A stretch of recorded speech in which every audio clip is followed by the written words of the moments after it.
Hey, greetings. David Mays here, the video bard, producing videos to inform, entertain, and inspire.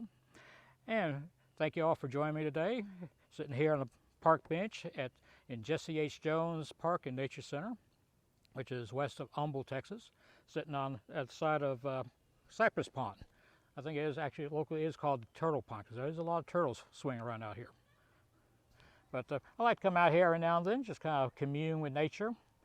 You know, we're far enough away from the city and the suburbs and other stuff. You know, kind of like to kind of really feel like you're part of nature. Of course, you know, there's other people around here too, so whatever. And every now and then, a jet airplane flies by. We're kind of near the approach to Bush Intercontinental Airport. So if that happens, if airplane happens to fly by, my apologies. You know, the controller in the tower didn't consult with me about when the best time to bring the planes in. But anyway, walking around here, you know, spending time out here in the park reminds me of some experiences I've had, especially as a kid. Back when I was, you know, 6, 7 years old, I was a member of the Cub Scouts. And, you know, did various things in that group, enjoyed it. But there was this one particular weekend I remember where we got together with some other Cub Scouts and went on a camping trip. Remember we went to a Boy Scout campground that used to be up near Conroe. Spent the weekend up there. I mean, we always spent one night up there. But got there mid-morning, did all kinds of fun things. Went out fishing, again, a pond similar to this. Spent some time, you know, in the woods, learning about plants and animals. Learned some woodcraft, things like that. And of course, as it got dark, you know, we had some supper. As I remember, it was actually a pretty good supper. But anyway, the people who were running the camp out had set up some tents, you know, around the campfire. And I think it was something like 4 boys per tent. And we gathered around the campfire to, you know, tell some stories, sing some songs before it was bedtime. Now, when we were getting ready for bed, you know, getting ready to go into tents and all, the scoutmaster who was leading this camp out gave us some instructions. You know, kind of say, okay, if you need to get up tonight, go to the restroom. You know, the restroom's over in that building over there. And of course, you got the kitchen over here if you need to go get a snack or something. But give you a warning, very important. There's been some Bigfoot sightings out here recently. And so if by chance, during the night, if for whatever reason you're out of your tent, and you happen to see Bigfoot, very important, don't touch him. Wherever else, don't touch him. I mean, you kind of stare at him a little bit, you know, a safe distance. But generally speaking, stay away from him. Again, don't touch him. Now, of course, I'm thinking to myself, well, okay, whatever. I mean, at that age, I'm not sure you had even ever heard of a Bigfoot. So anyway, we get done, you know, spending time around the campfire. Everybody goes to bed. Like I said, I'm in a tent with 3 other kids.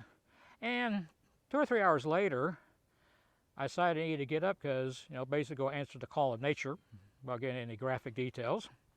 So I got up, unzipped the door, stepped outside, zipped it back shut, went over to the building that had the restrooms, took care of what I needed to do, and then I started walking back to the tent. Now, you know, side note, I did have a flashlight with me, so I was out there stumbling around too much.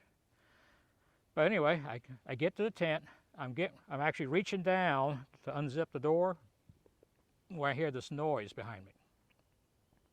I immediately whip around with that flashlight, looking back up the trail I just came down, and there was Bigfoot. It just looked like, you know, the stereotype of Bigfoot, you know, big, hairy, kind of smelled funny. You know, kind of looked like, you know, not sure a gorilla or a man or a bear, any kind, whatever it was, but I could tell that was Bigfoot. And I mean, I don't know, I guess he's 7 or 8 feet tall. Of course, for all could have been 100 feet tall. But anyway, I'm just petrified, just standing there like, and the only thing I could think of was run. So I took off, run as fast as I could. And the only way to get away from it was actually to run past him. So that's what I did. I went right past him, almost went between his legs, but I actually went to one side. But, didn't do it on purpose, but somehow I managed to touch him as I went by. Just kind of brushed my hand against him. I don't know if it was against his knee or lower leg. For all I can tell, I could have brushed his ankle. He was that big. But I am running for all I'm worth, and Bigfoot is chasing after me now. Like I said, I'm doing like this. He's kind of doing like I said, he's got bigger legs, so he can, take bigger strides. But he's after me. First thing I can think of to do, gotta get away from him. First thing I try to do is I just jump into this big pile of brush. Try to get myself in there hiding. Bigfoot comes around and starts digging through the brush himself. So I take off out of there again. Went running around that building, the restrooms were in. Went around one side, he comes around the other side. We almost run into each other. Of course, I see him just in time to go, turn around, run the other way. And again, I'm like, fast as I could. The only thing I could think of at that point, I started running up the trail that led up to where all the cars were parked. And I immediately got down my belly in the gravel and dirt and grass, everything, and crawled up underneath this pickup truck. Thought I'd be safe there, but I wasn't. Bigfoot comes along, reaches down, grabs hold of that front bumper, and just lifts up that whole truck. Of course, I see that, and first thing I do, I try to jump up and start running again. But like I say, we're out on this loose gravel, and my feet, slip out from under me. I go boom, nose first into the gravel. I mean, my nose still hurts just thinking about it. And get down there on the ground, belly first, face in the dirt. Try to roll over so I can get up and try and run again. But as soon as I do that, I realize Bigfoot is literally standing over me, just looking down at me, right in the eye. And I'm just petrified. It's like, I couldn't even think the words of what I want to say in a situation like that. And then Bigfoot reaches down with his big hairy paw or hand or claw or whatever that was, and he reaches down to my shoulder and just does like that. Just gives me this little tap on the shoulder. And then he looks down even closer at me, so close I can smell his breath. Yeah. And he just looks me right in the eye and he says, "Tag, you're it."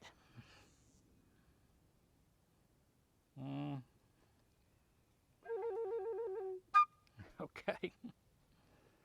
Well, I hope you enjoyed that story. Like I said, I've had some interesting experiences. And of all the experiences I've had, that's one of them. So, anyway, again, I hope you enjoyed my story. I invite you to hit that like button, the thumbs up button, if you're on Facebook or YouTube, where you're watching this thing on. If you feel real daring, hit that subscribe button. I got some other videos already posted. I plan to do some more. And if you feel real generous, look down there in the descriptions, there on the YouTube channel. And there you'll see a link for a website called Ko-fi, spelled Ka-Fi. And basically it's a place where you click on that, you go to that website, and there's a place where you can make a contribution to help me with these videos. Or as they say on the Ko-fi website, you can buy David a cup of coffee, or in my case, make a glass of sweet iced tea. But anyway, that's something you do to help contribute to these videos I'm doing, and something I enjoy doing. I want to see do more with it. So anyway, that is all for now. Hope you enjoyed the story, and you hear that? Something over there, the other side of the pond. I can see something. It looks big, dark brown, hairy. Anyway, he ain't got to get away again. Here, I'll be right back.